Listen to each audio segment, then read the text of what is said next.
The last frontier, one of the most anticipated states I've ever visited, Alaska. With so many travel options, it's a challenge to find a balance between the most scenic itinerary while also accommodating your budget. Welcome to the channel. I'm Anthony. And I'm Chelsea. Thank you for stopping by. Today we are sharing details about our 8-day Alaskan cruise itinerary. We want to help you navigate and plan for your big trip. All right, let's jump right in. Now then, you have to make some big decisions. 3 things that you need to decide is how long you want to go, where you want to go, and the itinerary that's the most appealing for you.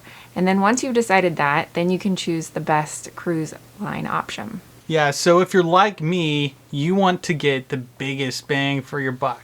So to get that itinerary where I get the biggest bang for my buck, I did some research and discovered that shorter season, typically May or perhaps September, you're going to get less crowds, less demand for those cruises. Typically, not always. You're going to have to do that research before you book yours. But we got a good deal on ours during the shorter season in May. Another reason why I wanted to schedule in May is because I love the snow-capped mountains. And there is a lot of that going on when you take your cruise in May. So I had those 2 things going for me. Less crowds, cooler weather. No matter what, you're going to have to prepare for cooler weather on this cruise, especially if you're going outside the deck. In addition to it being the shorter season, May offers wildlife, of course, but if you really want to see bear activity, I would recommend booking in the summer, even though you're not going to get as big of a bang for your buck. Okay, so we left on a Sunday at 5 o'clock. That was our embarkation time, and you really got to see the beautiful city of Vancouver as you left, along with the bridges, which is really cool, along with the mountains. It's just a beautiful city there. The first day that we were technically on there, the whole day, it was just a day at sea. So we just familiarized ourselves with the ship. We got to see different sea animals like whales, and I think we saw some dolphins, and it was a really, really neat experience just on the first day. Day 3 was Icy Strait Point. This was a very neat spot. You immediately got off the boat and you had to walk across the bridge, and there was like a little pebble beach that we kind of hung out for a few minutes, and that's where we saw an eagle. It was a really neat experience. Yeah, I think Alaska is the only state that has more eagles than it does humans. So, it's a fun fact for you. What's interesting at the Icy Strait stop is they have gondolas. They have a free gondola ride, which is what we took, which was really neat. Highly recommend that. Yeah. And then they have a paid version, which you can pay to go up higher onto another mountain. And if I had to do it again, I'd probably say we would do that as well. It takes a little bit longer time, but it definitely could be a good option for you if you're wanting to see a higher vantage point. Yeah. And then they had like fire pits that you could just sit around and relax. And they also had shopping in that area, and obviously beautiful scenery as well. Yeah, so when we got to the top of the free version of the gondola, there was an entryway to a trail, and highly recommend that. It's a nice little trail that you can just explore the tall pines and just take it in. The girls loved going on the trail as well as we did, and if you're an outdoor person, it's just relaxing, nothing strenuous like that, so you don't have to be in good shape. So when you take the trail from the top of the gondola, you follow that trail and it takes you back to the main entrance. All of these stops that you're going to take on these ports, there's always going to be an opportunity for an excursion. Our in-laws went with us, and they booked a whale watching tour here at Icy Strait Point, and apparently they saw a whale breach completely out of the water. They said it was really awesome. So for what it's worth, there's an opportunity for that as well. Yes. Day 4, our port of call was Juneau, and Juneau is a beautiful area. Really like that. Little shops there to explore. We knew that we were going to do a couple of things on this port of call. The first was an excursion. We actually booked, and I'll put it in the link, a Mendenhall Glacier canoe paddle and walking tour. It was one of the bucket list opportunities I wanted to do, and Chelsea did as well. And it was a blast. You got a little workout in with the canoe paddling. Once in a lifetime opportunity. Again, you don't know what kind of weather you're going to get, and depending on the weather and the condition of the glacier itself, it may be too dangerous to even walk on. And we got the opportunity to walk on it. Yes. It was just such a cool experience. So if you have that opportunity to book that, again, I'm going to put the link down there to check it out. It's not the cheapest thing to do, but obviously you're going to Alaska and on this cruise for a reason, and go out and explore it. So that's what I would recommend. Yes. Out of everything that we did on this trip, my personal favorite was that.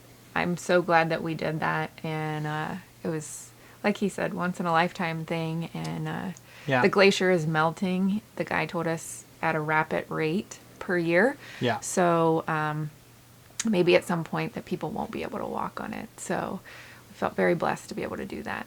Yeah, one of the cool things they allowed us to do is there was a little stream of glacier water. I got to take my pick, set it down, and use it as a push-up.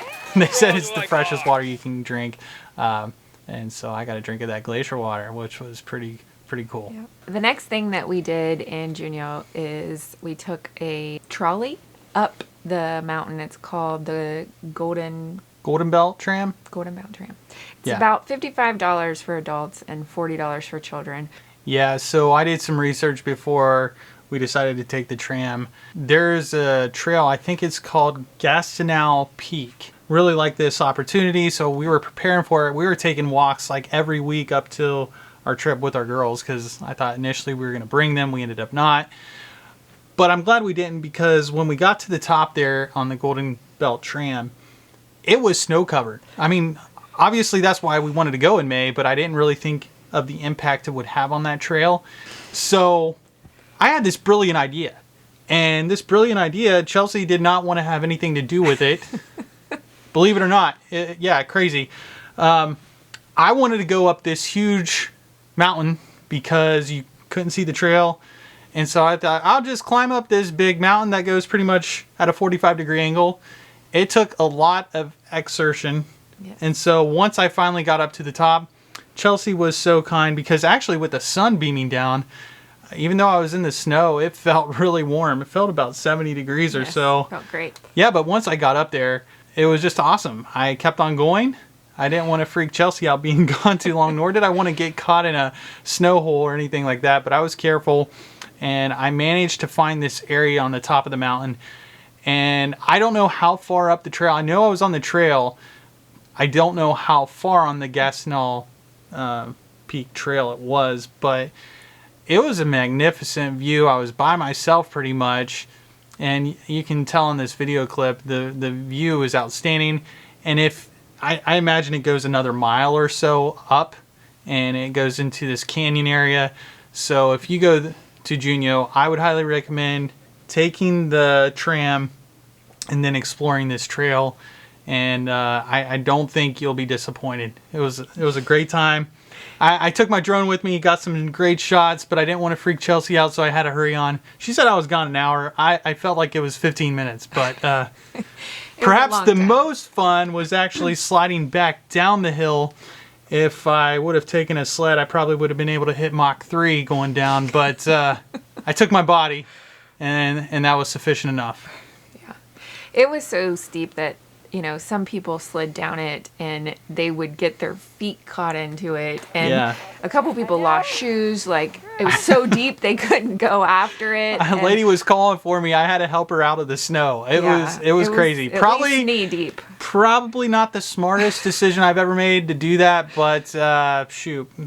I'm here today. Short. I'm here today to tell the story. So what's I tell you? All right. But anyhow, highly recommend doing something when you go to Juneau, because it's a beautiful city. Beautiful. If you're into shopping, you got it there. If you're into adventure, you got it there. Yes. So Juneau was one of our favorite stops. Yes. On day 5, we were at Skagway from 7 a.m. to 3 p.m. and we did the White Pass Railroad. and that was a really neat experience. We would highly recommend that. We did that with my parents and our girls, and I think it's around $150 for adults and $75 for kids. It's 3 hours long, and you're just getting the breathtaking views the whole time. Would highly recommend it. It's great for kids, great for anyone actually. So Yeah, I probably wouldn't recommend it if you had to sit the entire time in a seat looking out the window. But the great thing is they have one of the open air box cars, or whatever the technical jargon is for it. It's just a great opportunity to spend a few minutes out there. Sometimes it can get crowded, and you gotta, kind of take turns with the people that you're sharing the ride with. But it's just it feels kind of fresh, like you're doing your own adventure. So that being said, the 3 hour journey isn't as bad because you're able to walk around and go outside, which is the majority of the time that we spent our time was out there. when we got done with the train ride, we got off and we went to the town, and there's lots of shopping there that you can do, lots of souvenir shopping. It's a good place to do that. It's a beautiful little town just to walk. And all your ports of call are, of course, going to offer some nice restaurants. We decided to stay within our budget means to not do the restaurants in order to do the excursions that we wanted to do. Yeah.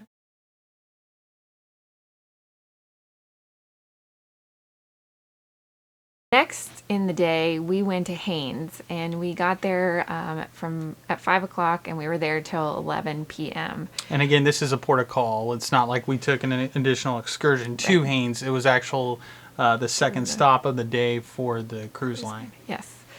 And so when we got there, there was a lot of homes and buildings, and so a lot of the mountains were kind of blocked. And so it doesn't look, in my opinion, super beautiful when you get there. But when we got off, we talked to the information booth, and the guy gave us some really awesome info that he actually said that he doesn't give a lot of people. So we felt very privileged by him letting us know this. And he had told us about a place that it was just about a mile walk, and it had breathtaking views. And we were one of the only ones there in the beginning, if not when we got there, the only ones there. And then as we were there for a while, a few other people came, but it was great because it was very isolated and, kind of had it to ourselves. So we loved it there. Yeah, highly recommend. And again, we took our girls. They had this great time at this fire pit that was there on location. They were just playing with the wood, being kids, having a great time. We were just taking in those moments, but also enjoying the serenity around us. It was a bird sanctuary there, so you got to see the birds. There was an eagle in the tree behind us, and again, the beauty of the sunset hitting the mountains along with the inlet from the sea. It was just a great evening together at a beautiful location. The highlight of our trip, I would say, in that short time frame. Yes. We just wish we had more time there, to Yes. be quite frank, but definitely one of the highlights. It was like what I had imagined Alaska looking like. Yes. and it did not disappoint. Okay, so after a good night's rest, day 6, early in the morning, the Tracy Arm Fjord, and sometimes you get to see the glacier, other times you don't. And our cruise, we did not get to see the actual glacier, but it was still beautiful nonetheless, seeing all the broken off icebergs floating by, and along with the waterfalls around the fjord. It was pretty epic. Wish we could have seen the actual glacier, but that's completely fine. They always want to do the safest thing to do, obviously, for our protection. And I get that completely. So they do that for about an hour, and then you start to go back to Vancouver. So day 7 was, again, just a nice relaxing day at sea where you got to see, you're going the inside passage, still seeing on the opposite side of what you saw on the way coming up when you're going back down south. And I remember one morning in particular, All the girls were sleeping. I got my equipment, went out to the balcony, and I just had a blast by myself out in the cold. But it was a beautiful sunrise. The sun was just behind the mountains there, and I got to see some really cool breaching of the humpback whales, and it was just really special. And I think that's something that you would only really do, I guess not really, but having the balcony to just do that anytime you wanted to, and really quickly was fantastic opportunity. Day 8 really wasn't much of a day because at 7 in the morning you're docked there at Vancouver and ready to get off the cruise ship. So closing thoughts, it seemed like a very short time. Alaska is such a huge state, and this is where when it really comes down to your budget and what kind of itinerary you're wanting. If we had to do it again, me specifically, I'm more of an adventurer. I've decided that I've done cruises a few times in my life, and I'm just not about the entertainment that cruise lines offer, especially when it's colder. You can't really get outside and do some of those things that would be outside of the deck. But just in general, it left me desiring more to see of Alaska, especially, I look at pictures of Denali and I wanted to go see Denali. So if I could do it again, what I might do is, and this comes down to, do you want to see Alaska just once and try to do it all then and explore, go on other travel locations that you want to go see and explore parts of the world? But I definitely want to go back to Alaska again. I want to see Mount Denali. So that could be an option for you if you just want to see Alaska once and do it all. Maybe what you do is like a 14-day cruise, and I'm pretty sure they offer it with different cruise lines. Yes. You can fly into Fairbanks or something like that. Start off north, and they'll take you on a trail, and you'll see Mount Denali or Denali National Park. Cruise down from there to, I believe, Vancouver or Seattle, where then you can get a flight back. And you'd probably see a lot more. Mm-hmm. And like puffins and things like that as well. We didn't see any puffins, but we know they're there. So that's what I would recommend. It all comes down to what you want to do. If you want to try to do it all in one trip, that's what I would recommend. Do it a longer time frame, because 7-8 day cruise, it's just not enough, especially with the shorter ports of calls. It'll have you leaving wanting more, in my opinion. And that is my opinion. Other people can take away something different, but that's coming from me. What about you?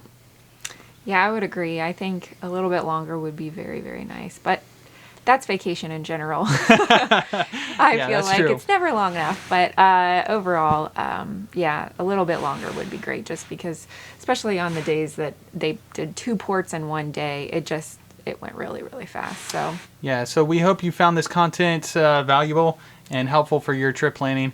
If you wouldn't mind, give us a thumbs up from this video, or subscribe, or consider subscribing. Really appreciate it. Yes. Take care. God bless. Bye-bye. Quick tips that we have for you is, one, we actually booked the cheapest option for our room for the cruise line, and we recommend that about 2 weeks to a month before, giving your cruise line a call and seeing if they can upgrade you. We did that, and we upgraded to the balcony, and it only cost $150 more. So it was well worth the money for us. And we saw a lot more. We got to see whales off of our balcony, and it was a really great option. And you just have to go by the cruise line. Like I said, we went through Royal Caribbean, and they did have that option. But if the cruise line is booked up, then obviously it won't. You're not going to get that discount. But as a photographer, to me, it's non-negotiable. If you're going to take and invest in an Alaskan cruise, you need to take the balcony. Yes. I mean, for you, really, in the grand scheme of it, I think you'll be it'll be money well spent. Yes. Regardless if you get a deal like we did or not. Right. The second tip that we have for you is when you're looking at excursions to check out ones that are off of the boat. If you're looking at booking them on the boat, they're going to be significantly more expensive. So just check those out to see if you can save money with that. Yeah, indeed.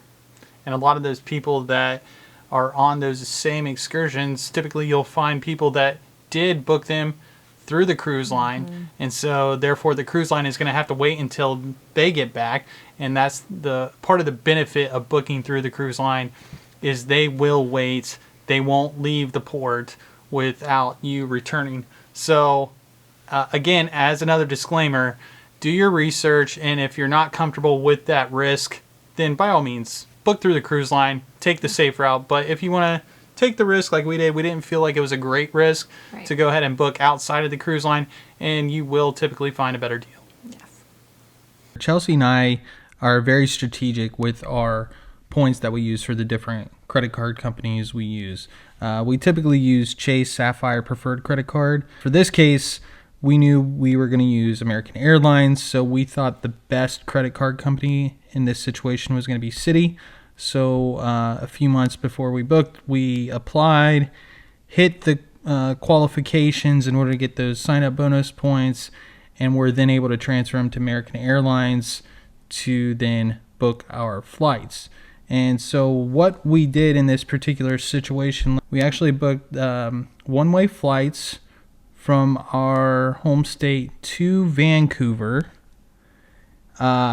We stayed at a hotel there in Vancouver, went on the cruise, and then we stayed one more night in Vancouver to explore that a little bit. But instead of flying back out from Vancouver to our home state, because it's an international travel, what they'll do is they'll charge cash for the taxes on the flight back. So what we opted to do was take transportation from Vancouver to Seattle. And yes, we had to go through customs. However, we actually used our $50 credit, annual credit we get with the Chase Sapphire Preferred, and the points that we had with Chase to stay for a night for free in Seattle using our advantages with the Chase Sapphire Preferred credit card. And then, again, booked another one-way flight from Seattle back to home, and we were able to cover it essentially with our sign-up bonus points. So that's a pro tip for you.